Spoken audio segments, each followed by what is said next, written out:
Aku ke kamar, buka baju, buka celana, mandi gitu. Bersih-bersih. Setelah itu ya langsung ke kasur gitu. Saking capeknya gitu. Ketiduran lah. Pas setelah ketiduran itu tuh jam 3 adzan awal. Kebangun ya karena ada adzan awal itu. Posisi kamar digelapin. Tapi masih ada sedikit cahaya dari luar gitu. Pas dilihat ada si Ken. Posisinya munggungin. Dia berdiri tepat di samping keranjang baju kotor yang ada darahnya itu. Di situ jam 8-an itu ada lagi, muncul lagi sosok si Ken tuh posisi sholat, tangannya gini, terus kepalanya nunduk gitu kayak ngadap sejadah gitu. Ke arah kiblat dia. Iya, ke arah Seperti orang kiblat. lagi sholat. Iya. Assalamualaikum warahmatullahi wabarakatuh. Baik lagi di Lentera Malam bareng gua Adit dan sekarang kita lagi ada di podcast Saksi Misteri. Di samping gua udah ada narasumber yang akan bercerita tentang pengalaman mistisnya yang cukup epic ya. Karena dia ini didatengin sama almarhum temennya yang meninggal karena kecelakaan. Dan juga makam dari almarhum ini sempet dibongkar. Dan buat kalian yang penasaran, kita sapa dulu aja narasumbernya kali ini ada Bang Herdian. Bang Herdian, apa kabar Ya, nih? alhamdulillah baik. Jauh-jauh dari Bandung buat nyeritain pengalaman mistis lu ini nih. Iya. Dan kita tadi sempat ngobrol dulu, ini cerita, gua rasa salah satu cerita yang paling epic di Lentera Malam nih. Karena kejadiannya cukup miris dan endingnya bikin gua cukup merinding. Iya. Jadi buat kalian wajib banget tonton video ini sampai habis. Nah, ini kejadian tahun berapa nih, Bang? 2014. 2014. Nah, si almarhum Ken ini, dia itu teman lu atau gimana sih? Temen dekat banget dari SMA. Dari SMA. Sampai akhirnya dia meninggal di hadapan lu ya? Iya, Bisa di dibilang depan. ya? Depan mata banget. Di depan mata banget. Dan sampai prosesi pembongkaran pemakamannya pun itu lu ada di situ ya? Ikut ngawal sampai semuanya beres. Iya. Jadi buat kalian yang penasaran kenapa bisa sampai makamnya almarhum Ken ini dibongkar, kalian wajib banget tonton video ini sampai habis, jangan ada yang di skip, cukup skip iklannya aja. Sebelum masuk ke ceritanya, gue mau infoin dulu nih, buat kalian yang pengen jadi narasumber dan kita undang ke Lentera Malam, kalian bisa langsung aja DM ke Instagramnya Lentera Malam atau klik link yang ada di kolom deskripsi. Nanti admin kita bakal ngarahin kalian gimana caranya jadi narasumber di Lentera Malam. Dan gue juga mau ngingetin nih, buat kalian yang suka komen di Lentera Malam dan protes kalau Lentera Malam ini banyak iklannya, kalian bisa langsung aja nih mampir ke Spotify-nya Lentera Malam, itu ada di Lentera Malam Podcast Horor. Di sana bebas iklan. Ya udah, Bang Herdian udah siap nih buat cerita malam ini. Siap. Oke, gak usah lama-lama lagi. Sebelum kalian dengar ceritanya, kalian tonton dulu yang satu ini.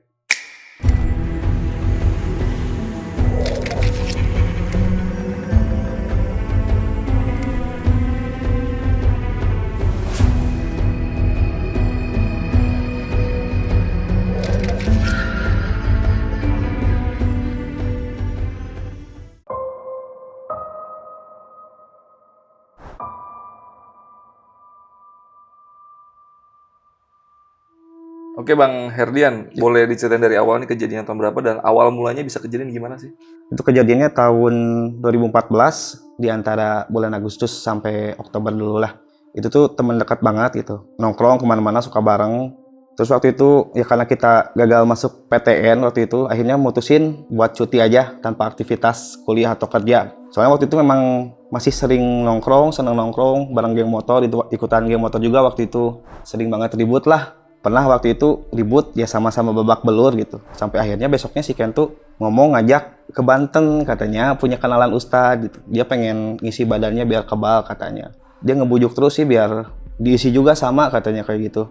Tapi aku tolak gitu ya, nggak mau lah ngisi-ngisi badan kayak gitu. Takut susah persyaratannya gitu. Ribet pasti. Ngebujuk terus sampai akhirnya nyerah buat ngebujuk. Akhirnya aku cuma ngantar ke sana. Dan anehnya tuh si Ken tuh bilang punya kenalan ustadz, padahal kan dia non muslim. Jadi si Ken tuh non muslim gitu. Akhirnya oke lah kalau nganter aja aku mau gitu, boleh diantar. Berangkatlah aku ke sana. Di sana tuh udah ketemu sama yang katanya ustadznya itu, panggil aja lah Pak Ius gitu namanya. Nah, di sana tuh dikasih persyaratan ini itunya tuh cuma ke si Ken. Jadi aku tanya persyaratannya apa aja, gak dikasih tahu karena nggak berminat gitu. Soalnya persyaratan buat orang tuh beda-beda katanya. Cuma si Ken dong yang tahu berarti. Ya, nah dari situ kan kata si Pak Yusnya tuh, Ken harus di sini selama 2 minggu. Kan aku nggak mungkin di sana nemenin sampai 2 minggu beres gitu. Akhirnya aku pulang lah duluan. pulang ke Bandung lagi duluan. 2 minggu kemudian, singkat cerita, si Ken udah balik ke Bandung, ya dan langsung nyamper sih ke rumah gitu. Tapi di sana tuh nggak ada apa ya, nggak ada aneh-aneh sih, biasa aja gitu. Malah jadi lebih pendiam sih Ken di situ tuh. Oh, berubah sifat. Jadi lebih kalem gitu. Nah dari situ, kan aku tahu katanya itu kan bisa kebal katanya. Sempet sih penasaran gitu, udah benar-benar kebal atau enggak. Tapi selama 2 minggu setelah si Ken ngisi badan tuh hampir nggak ada keributan sama sekali. Yang biasanya tiap malam minggu ketemu lah gitu sama geng motor yang beda gitu. Kan dari yang biasanya bentrok terus jadi enggak di situ. Akhirnya sampai sekitar 2 bulan setelah itu, di bulan Oktoberan lah, si Ken itu bilang katanya, bosen nih, pengen jalan-jalan yang jauh katanya. Kemana ya katanya. Akhirnya tuh dia tuh nyebutin pengen ke Pantai Santolo katanya, ke Garut. Nah itu posisi di situ lagi ada aku, temen yang lain ada si Anggi sama si Reja sama si Ken, jadi berempat. Itu di tempat nongkrong, bukan di rumah. Akhirnya setelah ngobrolin rencana buat ke Pantai Santolo, semua pada pulang. Tapi pada nginep di rumah si Ken ini, biar besok berangkatnya bareng, gampang gitu, tinggal saling bangunin. Ya, berarti setuju nih semuanya pada pengen berangkat ke sana ya? Meskipun ya dadakan banget lah. Iya. Nah paginya jam 7 pagi ya kita bubar dulu, mandi, ganti baju, terus ngumpul nggak lama jam 8 lah ngumpul lagi di rumah si Ken. Nah situ berangkat sampai Garut kota tuh sekitar jam setengah 11. Padahal itu bawa motor nyantai banget sih, nggak ngebut-ngebut.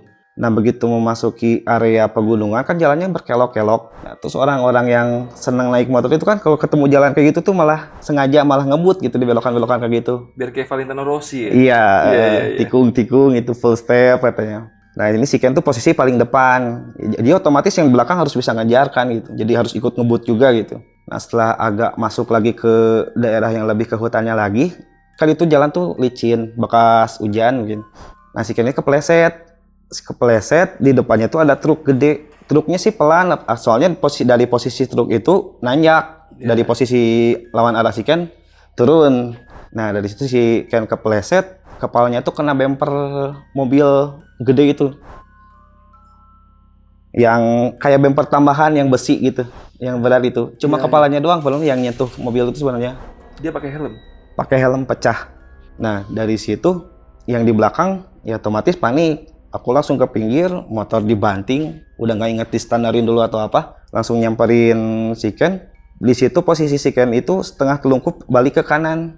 Jadi pas aku angkat buat didudukin, yang aku pegang tuh kepala ini sama badannya, perutnya, biar diposisiin duduk dulu. Ternyata ininya pecah. Jadi yang dari tulang dari mata ke lubang kuping ini tuh pecah gitu. Jadi lembek kayak megang pipi gitu. Terus si bola mata kanannya otomatis sudah pecah juga. Bola matanya pecah? Yang kanan ini. Iya. Fatalnya kan yang di kanan ini. Aku coba dudukin, diposisiin ke sini. Dia tuh masih batuk 2 kali. Darah dari mulut, telinga keluar. Abis dari situ udah langsung meninggal di tempat di situ. Gak bergerak lagi dia? Iya, udah nggak ada napas apa-apa lagi, udah nggak ada gerak apa-apa lagi. Sorry, ini lu berempat naik motor sendiri-sendiri atau boncengan-boncengan? Oh iya, nah si Ken sendiri, aku sendiri, si Anggi sama si Raji ini berdua satu motor. Berarti 3 motor? 3 motor. Berarti si Ken ini kecelakaan tunggal sendirian ya? Ya, kecelakaan tunggal. Pas coba didudukin gini, akhirnya napas terakhirnya keluar, tiba-tiba kayak ada angin dari arah tubuh si Ken ini ke sini, ke badanku gitu. Terasa gitu? Kerasa banget, gede gitu.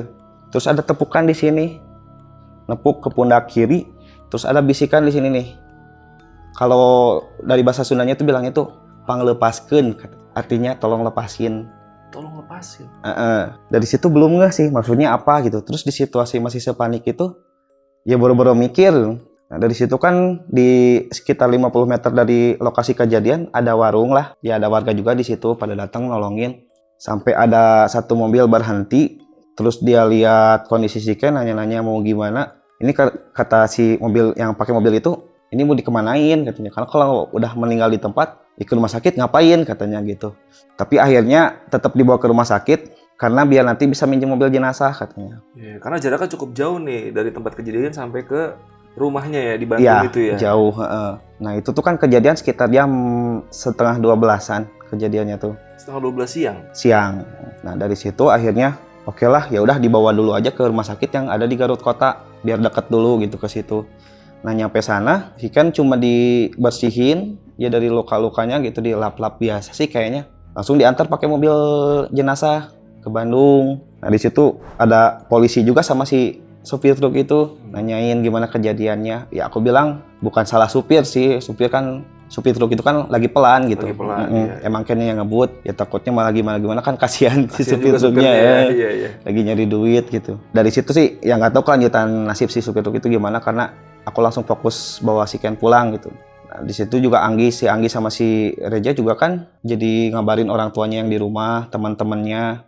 Terus dari situ berangkat sampai di Bandung tuh sekitar jam 5 sore. Oh ya di situ aku ikut mobil ambulan. Motor ditinggal berarti? Motor si Ken yang ditinggal. Oh, motor lu dibawa sama si salah satu yang boncengan itu? Ya, dibawa sama salah satu dari itu.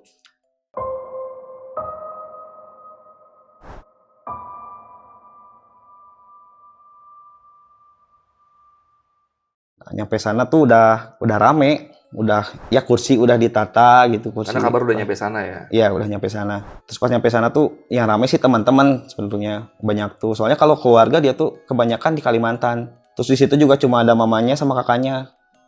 Bapaknya si Ken ini kan di Kalimantan gitu. Dia kerja di pertambangan sih. Akhirnya bantu ngurus-ngurus di sana. Jam 10 malam pulang dulu deh, mau istirahat gitu sambil bersih-bersih. Soalnya itu masih pakai baju banyak banget darah si Ken. Iya, karena lu yang ngebangunin Ken dari telungkup itu ya. Apalagi kan pakai baju warna abu muda waktu itu, kelihatan banget gitu darah tuh. Pulang, pas di perjalanan pulang tuh ya ada yang janggal lagi. Tiba-tiba si motor tuh kayak ada yang naik gitu. Tapi bukan nggak kerasanya tuh langsung kayak yang loncat ke jok belakang tuh.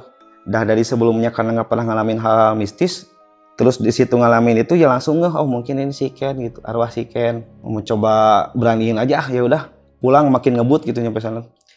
Pas begitu sampai rumah kan nyokap nggak ada lagi di Jakarta, jadi bener-bener sendirilah di rumah tuh.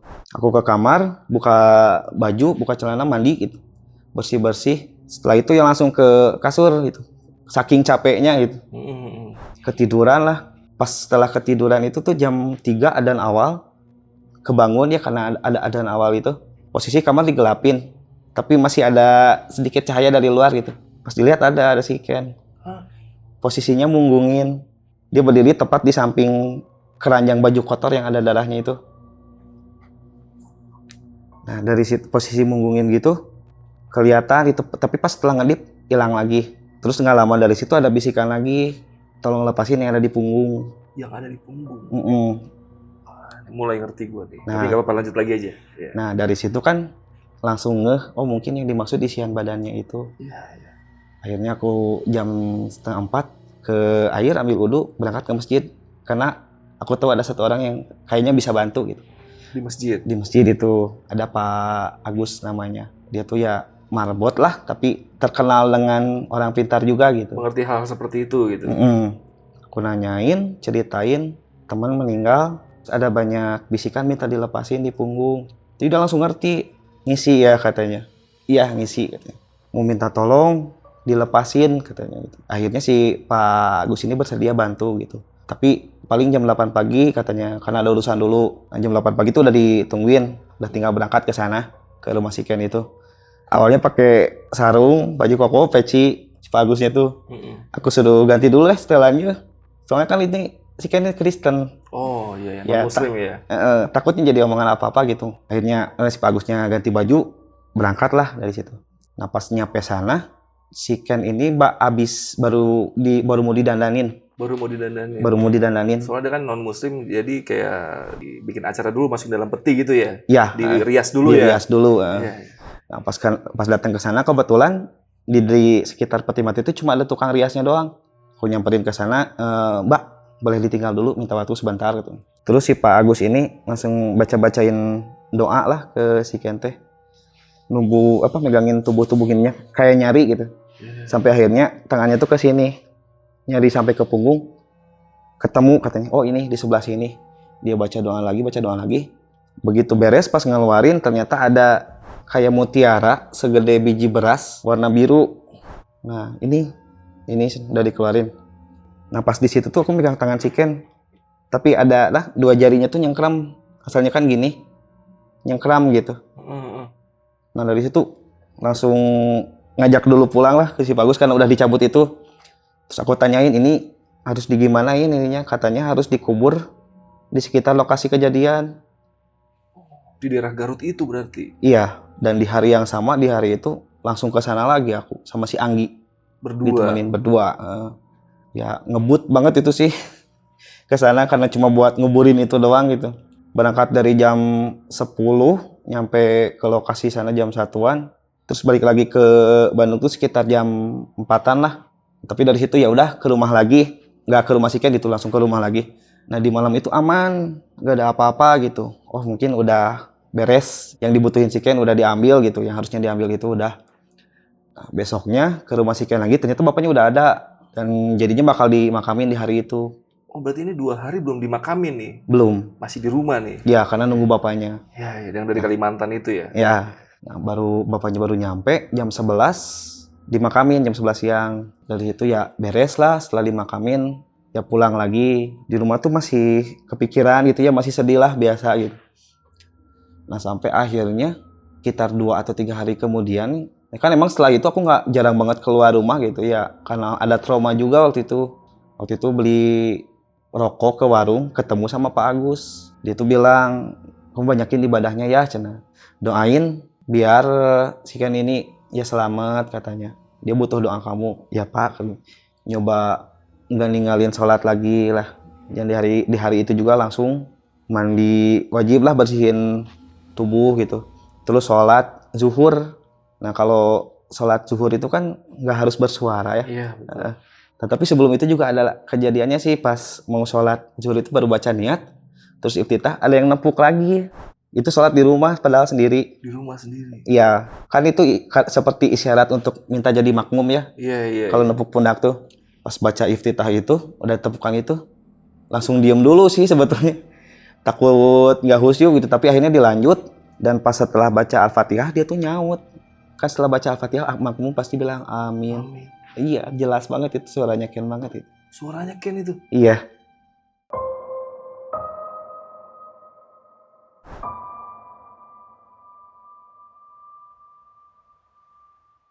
Nah dari situ besoknya tuh aku ke makamnya si Ken lagi.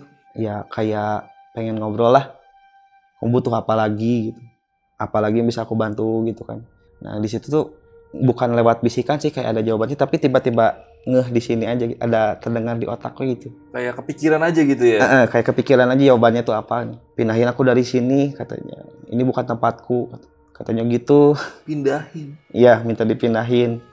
Mikir tuh pindah kemana gitu kan, apa pengen di kota mana atau apa gitu. Akhirnya dari situ ya pulang lagi. Nah dimulai dari situ udah mulai banget tiap hari nongol. Gimana tuh kejadian-kejadiannya?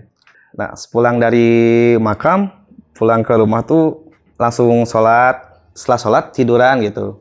Nah di kamarku ini posisinya kamarnya tuh kayak 3x4, tapi di si pintu keluar masuk tuh sudut sebelah sana. Nah yang si kasur tuh sudut sebelah sininya banget gitu. Jadi kalau tiduran pasti ngadep ke pintu, kelihatan ke pintu. Iya. Nah kalau dari posisi dalam kamar, kiblatnya itu ngadep ke pintu. Di situ jam 8-an itu ada lagi, muncul lagi sosok si Ken tuh posisi sholat.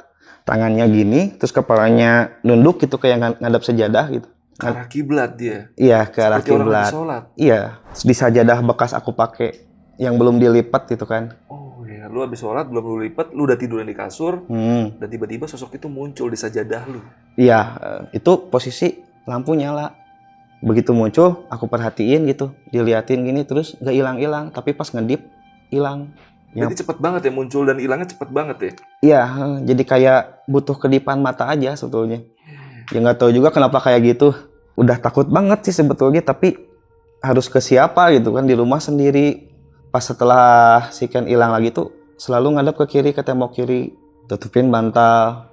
Nah jadi kalau dari situ kan ngelihat udah nggak mungkin, tapi ngebisik. Ngebisik sosoknya? Dia ngomong apa lagi tuh? Tolong pindahin. Lagi-lagi ngomong itu? Iya. Lagi ngomong gitu. Sama kayak yang pas lu denger di makam itu ya? Cuma Masih kalau di makam kan lu kayak merasakan di otak lu ada jawaban seperti itu gitu ya? Kalau iya, bisikan nih? Kalau yang tadi bisikan yang barunya. Tolong pindahin. Masih nggak ngerti soalnya dipindahin apa. Nyoba nanya dalam hati, dipindahin apa sih gitu.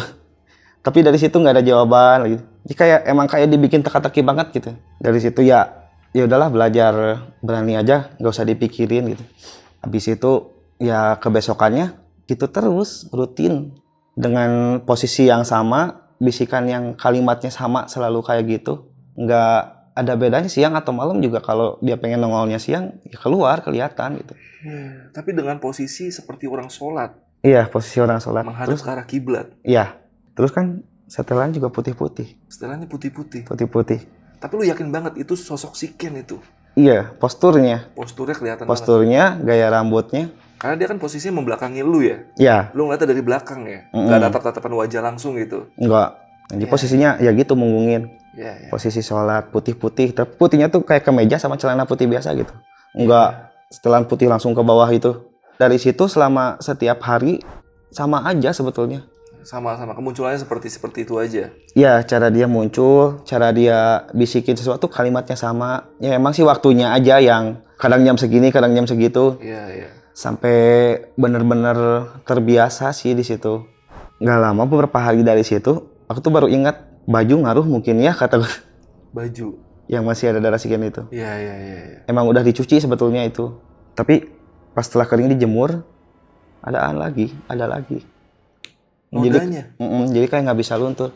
Padahal pas sebelum dijemur udah bersih, benar-benar bersih kelihatan. Nggak pakai mesin, pakai tangan dia kan bisa lebih bersih ya kalau pakai tangan kayak gitu. Iya. Pas dijemur masih basah, udah bersih, nggak kelihatan darah apa-apa. Tapi pas kering muncul lagi. Muncul lagi darahnya. Aku takutnya kan ngaruh dari situ. Iya, iya. Akhirnya dibuang si kaos itu. Tapi ternyata nggak ngaruh. Tetep masih aja, sering muncul si Ken ini. Sampai akhirnya udah sekitar hampir sebulan setelah si Ken dikubur, mulai capek lah, kesel gitu jadinya tuh ngapain sih, harus gimana gitu, bingung. Nah akhirnya di situ tuh nyari Pak Agus, mau nanya lagi gitu. Ini aku didatengin terus tiap hari gitu. Tapi nggak ketemu sama si Pak Agusnya tuh, di rumahnya nggak ada, di masjid nggak ada. Ya kata tetangganya masih lagi pergi, udah beberapa hari katanya. Nah, kan udah makin nggak tenang gitu, diliatin tiap hari. Padahal selama jarang banget keluar rumah tuh nyoba positif gitu, lagi belajar lagi lah buat masuk perguruan tinggi negeri itu. Tapi digangguin terus. Emang sih ya, kalau itunya mah kasihan sebetulnya. Cuma lama-lama capek juga gitu, risih. Apalagi lu nggak tahu jawabannya maksudnya apa nih dari kata-kata si Ken itu. Ya, nah setelah nyari si Pak Agus ini nggak ketemu, ya akhirnya udahlah pulang. Ya biasa lagi itu malamnya jam 8-an lagi biasa. Ya tiduran lah di kasur, emang jarang ngapa-ngapain lagi sih selain main HP sama baca-baca di kasur itu. Nah muncul lagi si Ken itu, posisi berdiri masih sama di tempat sholat lah ya. Tapi kali ini dia muter badan. Kan sebelumnya nggak pernah sama sekali gitu. Iya, iya. Dia ngarah ke arah lu. Iya, dengan ininya yang penyok, kepalanya yang penyok, terus darahnya kelihatan lah gini, terus nangis. Kan darah di bagian mata kanan ya. Iya, iya. Nah air mata di sini kelihatan. Kelihatan banget kalau dia lagi nangis di situ. Nah pas yang itu bisikannya tuh mulai rada jelas. Tolong pindahin aku dari makam ini. Aku nggak mau dimakamkan dengan cara seperti ini, katanya gitu.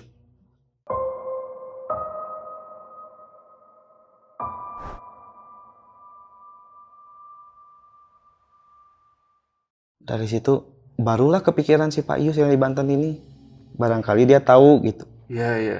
Akhirnya besoknya ke sana. Lu ke Banten? Ke Banten sendiri.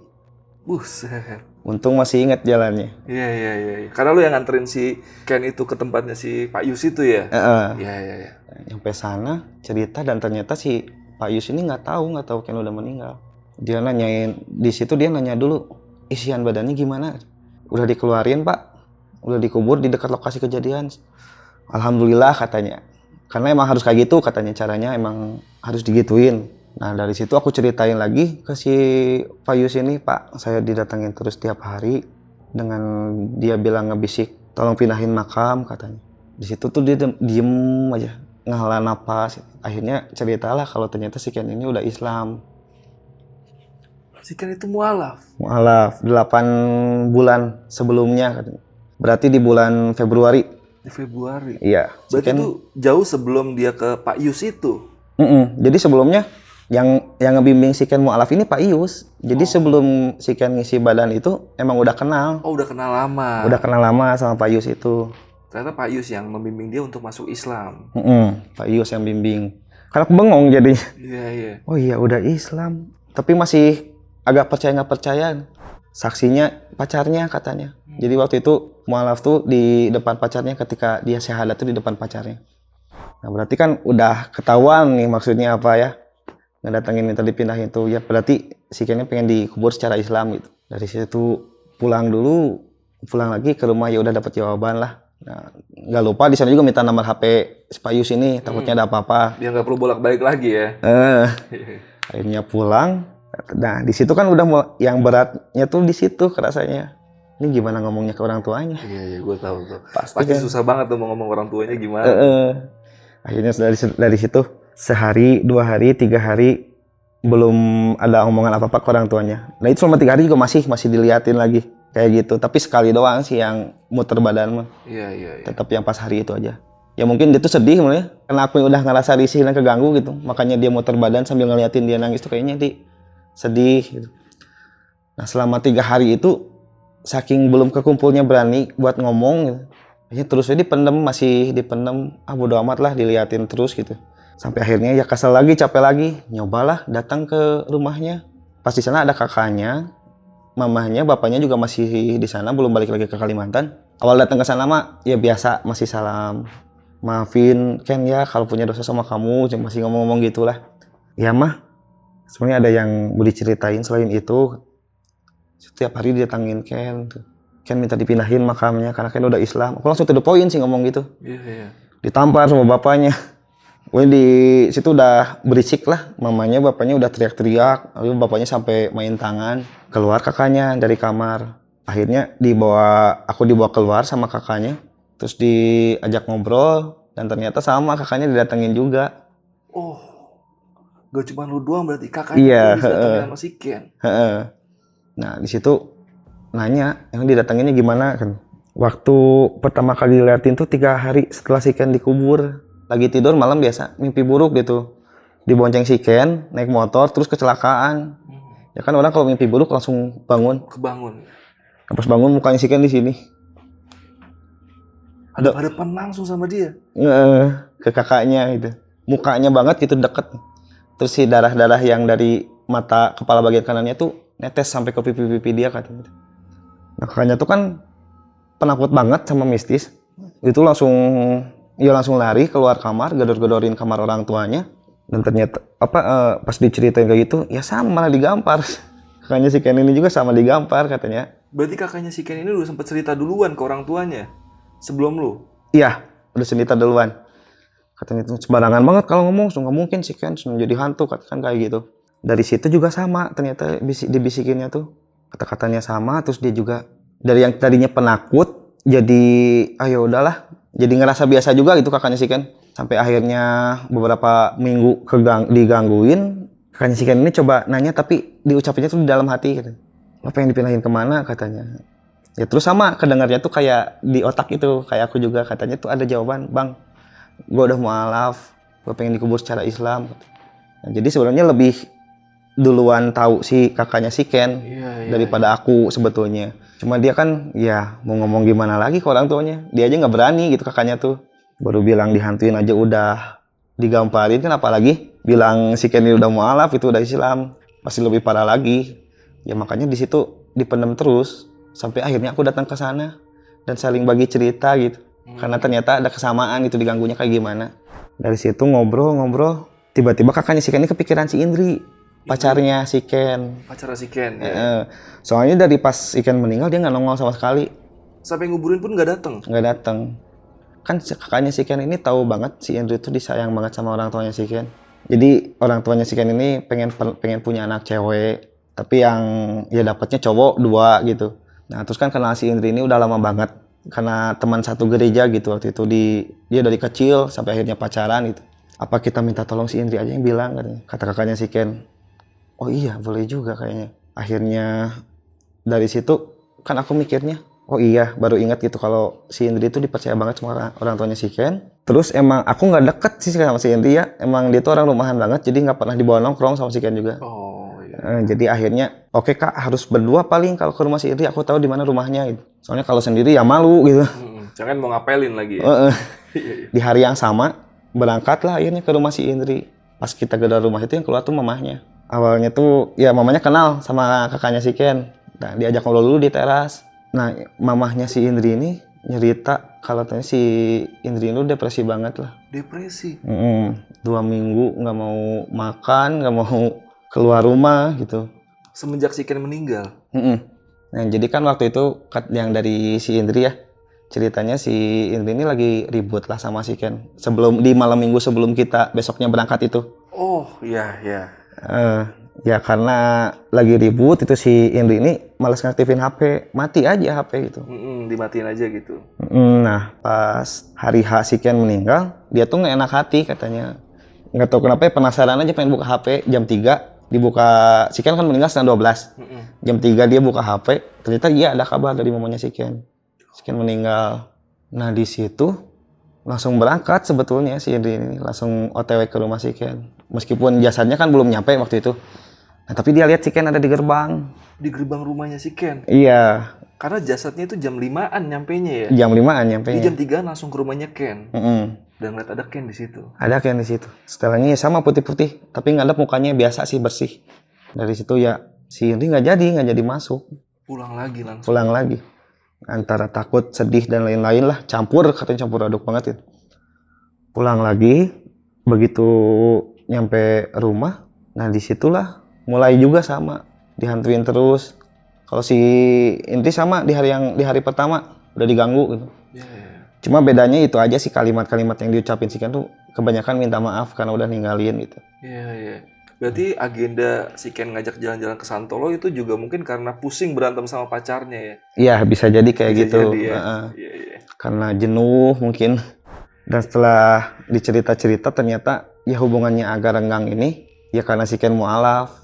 Ya emang si Indri ini ngebiarin gitu, ngebolehin si Ken masuk muslim, tapi dia nggak bisa ngejamin bakal bareng-bareng sampai nikah gitu. Iya. Karena beda agama. Nah kalau ke si Indri sih lebih ekstrim sebetulnya, dia selalu berhadapan sama si Indri dengan sosok yang seremnya itu.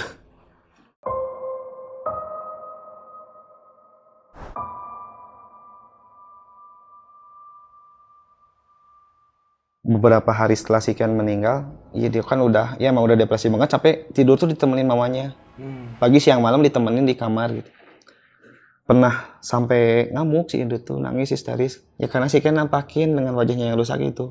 Tapi mamanya nggak lihat, padahal ada di situ juga. Cuma kan mamanya jadi bingung ini harus gimana gitu.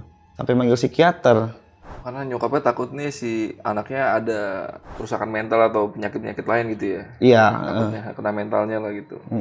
Jadi sebelum si Indri pulang ke rumah, yang pas dia lihat si Ken di gerbang itu, dia tuh ngebayangin si rusaknya si Ken kayak gimana, padahal belum pernah lihat dia. Ya jangankan dia yang ada di lokasi kejadian, nggak ada foto sama sekali. Iya. Tapi dia punya bayangan, wah rusaknya kayak gini. Dan pas nampakin bener, sama percis apa yang dia bayangin. Percis. Terus kan alasan lain selain si Indri ini nggak mau lihat si Ken tuh karena nggak tega. Takut lihat mukanya hancur itu, nggak mau lihat jasad si Ken itu karena itu. Tapi dia kan sakit hatinya tuh malah pas ditunjukinnya tuh yang rusaknya terus gitu. Padahal kan dia nyoba ngehindarin itu, ngelihat itu. Nah dari situ aku tanya, si Ken ini mualaf bener? Iya kan, dia sempet ngeliatin fotonya sih sebetulnya. Foto pas lagi syahadat itu. Lagi syahadat ya. Terus aku ceritain ini aku sama kakaknya si Ken tuh didatengin terus. Dari situ aku langsung minta tolong sih, bantu ngomong ke orang tuanya. Nah kebetulan di situ sih udah agak enakan sebetulnya si Indri itu. Dia ngobrol bareng mamanya juga kan di situ.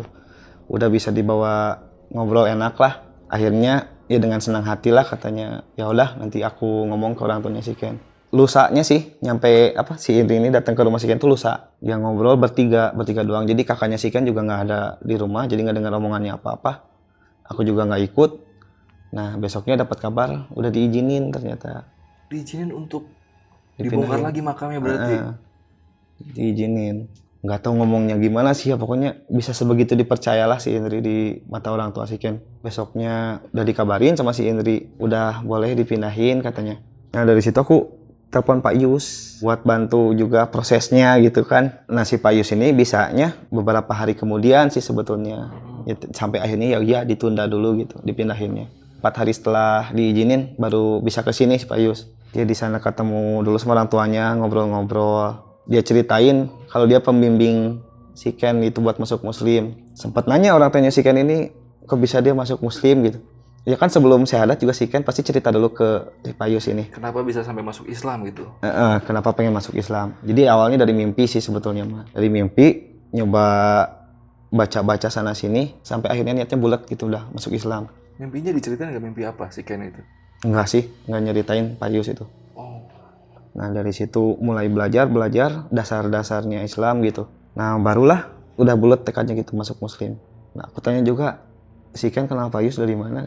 Ternyata si Pak Yus ini dulunya dekat di Bandung juga rumahnya. Oh. Kenal bapaknya teman dia, teman SMP dia. Jadi kenal tuh di situ. Ya, cuma pas waktu itu dia tuh dipindah ke Banten ya karena belajar juga bapak si Pak Yus itu di Banten tuh sambil belajar juga kayak di pesantren kayak gitu. Nah, akhirnya si Pak Yusnya datang langsung menuju ke pemakaman. Ya di sana yang ada tuh aku, kakaknya si Ken, mamahnya, bapaknya, Pak Yus sama Kuncen.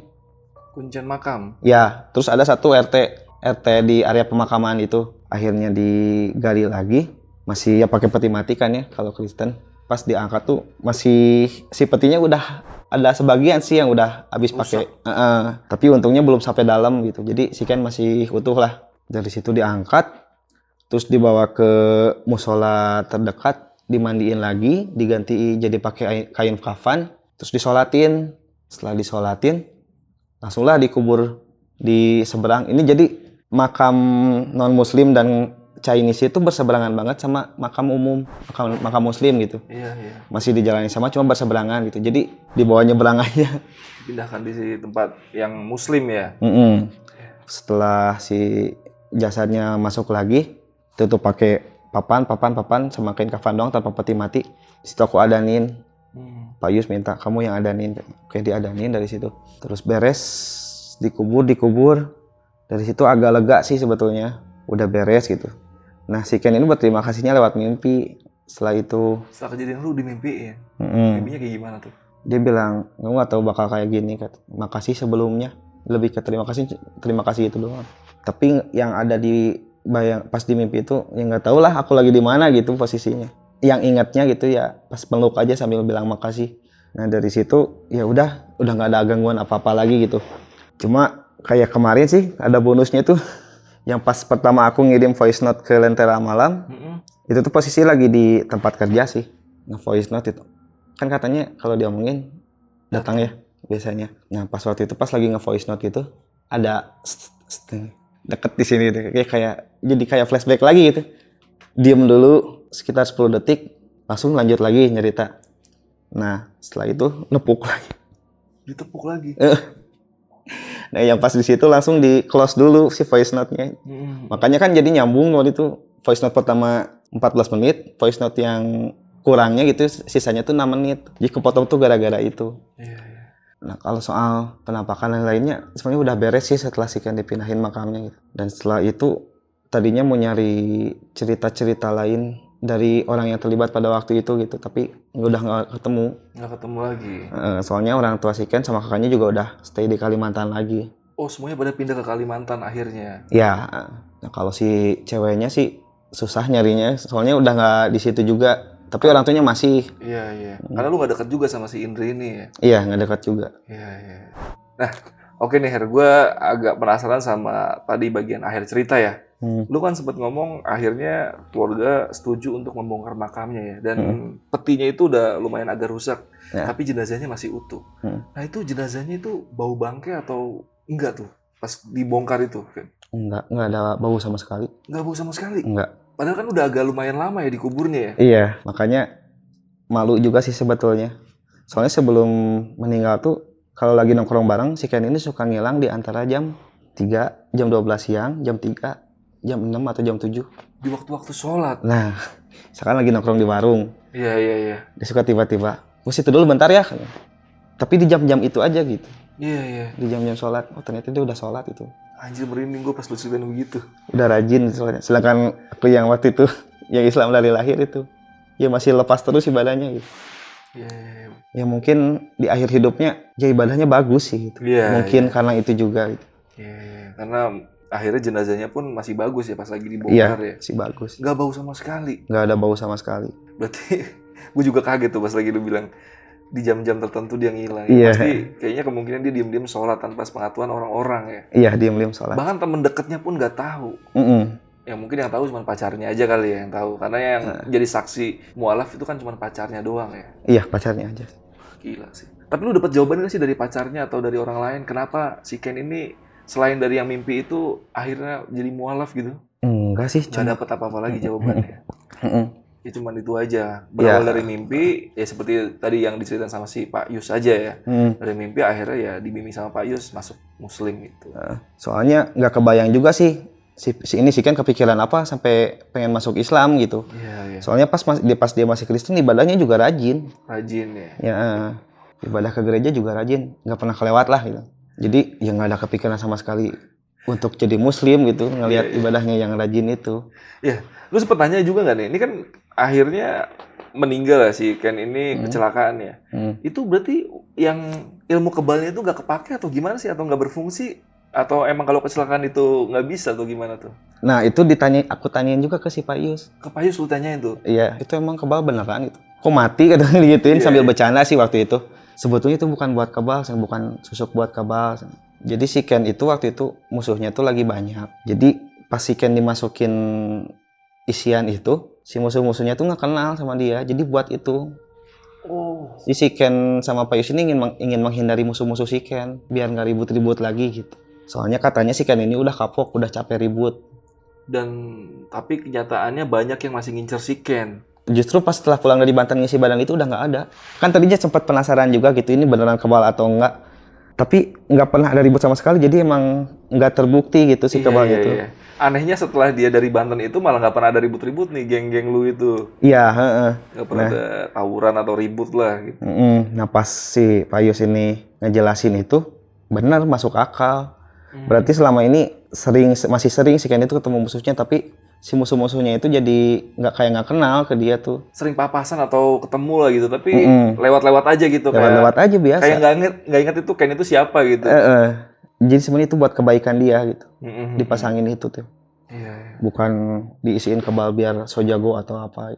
Iya. Tapi emang berarti dia seperti yang lu bilang tadi kan setelah dari itu malah jadi pendiam ya, agak kalem ya. Iya, lebih kalem lagi. Jadi kalau sebelumnya masih ada bercanda-bercanda gitu. Iya. Sekarang tuh jadi ngomongnya tuh seperlunya. Kayak yang penting-penting aja lah yang diobrolin gitu. Nah ini kan lu touring yang ke Santolo kan berempat ya? Iya, berempat. Ini kan yang tadi cerita yang banyak ditongolin, lu, pacarnya, sama kakaknya. Kalau temen lu yang 3 itu gimana tuh? Nggak ada. Nggak ada. Kalau sama yang si Raja Sang ini masih ada sekarang apa? Maksudnya masih ketemu gitu. Masih sering ketemu, tapi nggak pernah ada aneh-aneh apa-apa. Dia nggak pernah ditampakin sama si Ken itu? Soalnya emang si Ken paling deketnya sama aku doang. Oh, iya. Jadi meskipun sering gadang bareng sampai nginep-nginep gitu, tapi ya CS banget itu sama aku doang. Karena dia paling deket sama lu. Udah gitu yang pertama kali nyentuh jenazah yang nyentuh jasad dia ketika dia kecelakaan itu lu, dan yang di mobil ambulan bareng pun sampai rumah itu lu ya? Iya. Tapi itu 2014 sampai sekarang ini setelah kejadian yang diislamkan ya, dikuburkan secara Islam. Sebelum lu ngirim voice note kemarin yang seperti lu cerita tadi, itu pernah ketemu lagi nggak sama sosok Ken lagi? Enggak. Nggak pernah ya? Nggak pernah. Berarti emang udah benar-benar tenang ya? Terus cerita-cerita pengalaman aku itu di lingkungan tuh cuma selama 2 bulan lah, masih ramai kebahas. Kesananya lagi udah nggak ada yang bahas sama sekali. Kebahas tentang kecelakaannya apa tentang kisah mistis yang lu rasain? Tentang kisah mistis itu. Oh, berarti lu sempat cerita juga ke teman-teman yang lain ya? Iya, tempat. Iya. Nah, pas kemarin nonton Lentera Malam tuh justru ngehnya tuh yang pas Narsum menyebang Fuji ya yang... Iya, yang Pocong Ayub bukan? Itu. Nah, di situ ingat lagi. Iya. Pernah pengalaman yang hampir sama gitu. Karena 2014 lumayan udah lama ya. Iya, udah lama. Dan itu sebelum kejadian itu lu pernah ngalamin hal mistis nggak sih? Sebelumnya paling suara-suara doang. Nggak pernah se-ekstrim yang Nggak pernah si se-ekstrim Ken itu. ini ya? Sampai ngeliat tuh nggak pernah. Jadi ini salah satu pengalaman lu yang membekas lah di lu ya, sampai Membekas banget sih. akhirnya lu juga cerita di sini gitu. Hmm. Setelah nonton si Bang Fuji cerita almarhum temennya juga yang gentayangannya jadi pocong ya. Tapi kalau si Ken sih wujudnya sih bagus ya pas lu lihat ya. Ibaratnya dalam keadaan sholat, pakai baju putih, celana putih. Cuma Iya. kadang-kadang masih ada darahnya yang pas lagi menghadap ke arah lu itu ya. Sekali-kalinya sih itu. Iya, satu kalinya ya. Terus pas diceritain ke orang-orang sekitar juga sebetulnya jadi kayak bukan horor sih. Kebanyakan responnya ya terharu malah. Iya, terharu sih. Gue sempet terharu tuh. Apalagi pas bagian lu cerita, si Ken itu sering di waktu-waktu sholat itu tiba-tiba ngilang. Iya. Berarti kan dia ibadahnya pun nggak mau diketahuin sama orang ya. Itu malah gue pikir itu adalah level yang paling tinggi ketika orang mau beribadah ya. Iya. Dia nggak peduli siapa pun tahu. Yang penting dia dengan Allah ibadahnya gitu. Nggak perlu orang lain tahu lah ibaratnya. Iya.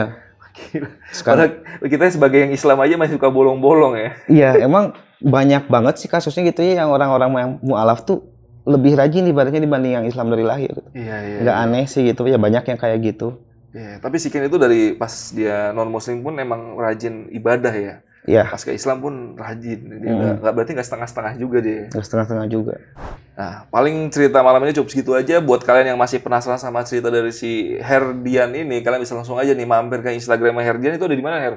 Di Hersa_RB. Oke, nanti linknya gue taruh di deskripsi. Buat kalian yang pengen tanya-tanya tentang cerita yang tadi dibawain sama si Herdian ini, yang belum sempet gue tanyain atau gue lupa tanyain, kalian bisa langsung aja tanyain ke Instagramnya si Herdian ini lewat DM atau komen-komen lah di feed Instagram si Herdian.